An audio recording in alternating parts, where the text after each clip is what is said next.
কুয়াশার চাদরে আচ্ছন্ন নিউ ইয়র্ক সিটির অন্যতম একটি প্রধান ব্রিজ, নাম হচ্ছে ভেরাজানো ন্যারোস ব্রিজ। আটলান্টিক মহাসাগরের পাড়ে আসি।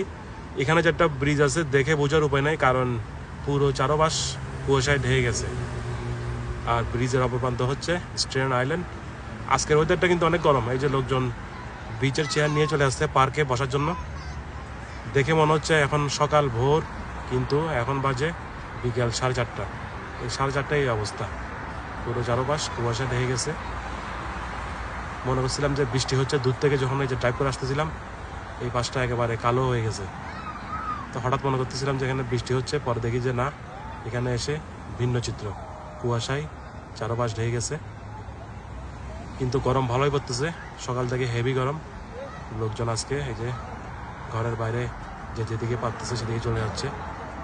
তো এই হচ্ছে নিউ ইয়র্ক সিটির ভেরাজানো ন্যারোস ব্রিজ। আর আমি এখন যে হাইওয়ের উপরে আছি এটা হচ্ছে বেল্ট পার্ক হয়ে। এই যে আস্তে আস্তে ব্রিজটা দেখা যাচ্ছে। তো সবাই শেয়ার করবেন ভিডিওটা বেশি।